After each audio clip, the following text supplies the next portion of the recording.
morning, Nystrom, and happy Friday to you. I hope you're having a great morning and have had a great week of distance learning. As you know, February is Black History Month, and we are coming to the end of February very quickly. But wanted to continue to highlight the achievements of African Americans who have had an impact on our country. And today I bring you someone that, I'll be honest, I just recently learned about. Her name is Misty Copeland, and she is a ballet dancer. Now, ballet is an art form that is primarily dominated by white people. And so Misty Copeland is the first African American to be the principal dancer in the American Ballet Theater. It's kind of a big deal in the ballet world. So let's take a couple minutes and learn about Misty. A black ballerina definitely is everything. And my life and my path as a ballerina would be completely different if I wasn't an African American woman. It has provided more obstacles than I think I knew when I discovered ballet at 13 years old, but at the same time it's made me want to persevere even more, and I think it's made me a stronger person because of it. And I have so many more obstacles to overcome, but I absolutely love classical ballet.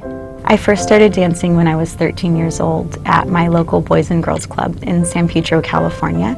I was discovered there on a basketball court by a teacher who was starting a program with the Boys and Girls Club to bring in students who might not be exposed to classical ballet, to bring into her school on full scholarship. So I was one of those students that was selected. I immediately was able to do everything she asked for, and 13 is a very late age to start dancing. But I fell in love with it immediately, especially the first time I stepped onto a stage, probably 3 or 4 months after I started dancing. And from there, the love just continued to grow, and the challenges made me want to push even more. And 4 years later, I was dancing for American Ballet Theater. I have so many dance inspirations. As a child, Paloma Herrera was everything to me. Even to this day, she's someone that I admire for a different reason than I did at 14 years old. But Julie Kent, Sylvie Guillem, Gelsey Kirkland, Susan Jaffe, being coached by my idols is just the ultimate, to just step back and watch them. But it's great to have inspiration in the company dancing with you on the stage. I think part of my purpose as a ballerina is not only to be a dancer, but to be a vessel, to share the stories of other black women. And of course, Raven Wilkinson was one of the first black ballerinas that I learned of, dancing with the Ballet Russe in the 1950s and overcoming so much adversity to be this incredible, powerful woman who's a very dear friend to me, going through experiencing racism on and off the stage. She has really paved the way for people like me to exist in the ballet world. The title of the book, Life in Motion, is inspired by my life.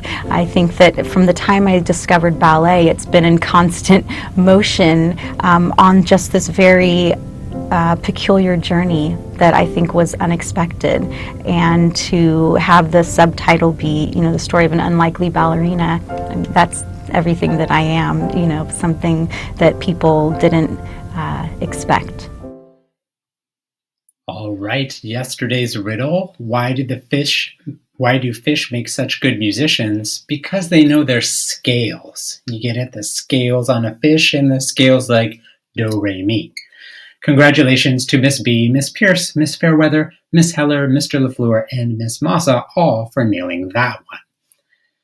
We will come back with more riddles next week. I'll see if I can find some that you guys can all get, because we finished the week on struggling a little bit. But let's finish the week on a high note. Talking about shout-outs, this is our time every week to celebrate your awesomeness and accomplishments throughout the week. So here we go. Mr. Z wanted to give a shout out to his whole class said you all rock at self-assessing what you know and don't know yet about multiplication. Love that. In Mr. Z's class as well, Miss Arancha wanted to give a shout out to Anaya and Jocelyn. said these students worked together so respectfully in a breakout room this week. They took turns, asked and answered each other's questions, and Naya even said, "I like working together, it's easier." And that is the truth. In first grade, Miss Massa wanted to give a shout out to Jimena. Said Jimena came to small group and did such a good job applying her learning about rhyme. Awesome job, Jimena.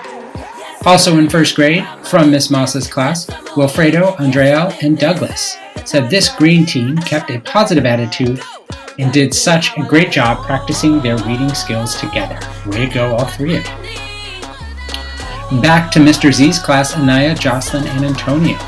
He said, "You know that the key to learning is sometimes struggle. Thanks for not being afraid to challenge. Eagles soar." And Hussein in Miss Barba's class, helping out students on their seesaw assignments during her break. Wow, that is fantastic. In fourth grade, Mr. LaFleur wanted to give a shout out to Julie. She was an excellent leader of her team and made sure that all of her teammates participated in a breakout room. And in third grade, Miss Lydia, Isaiah, Erica, Esteber, Joshua, and Jocelyn for being kind to fellow classmates and helping translate. Also from Miss Lydia, Kevin, Milagina, sorry about the typo there, Joshua, Jamaica, and Alan for staying curious and helping solve riddles. And finally, in sixth grade, Daniela and Chelsea, and these are from Miss Arancha. She said, "When I came into Miss Robinson's room this week, the sixth graders must have been on strike because these two students were the only ones with their cameras on. It was so nice to see your smiling faces. Thanks for making it easier for your teachers and classmates to connect with you." Thank you to the two of you, and look forward to seeing all of you next week. That is it for today. Remember those 4 B's. Be responsible, be respectful, be safe, and be honest. Have a great day or not. The choice is yours.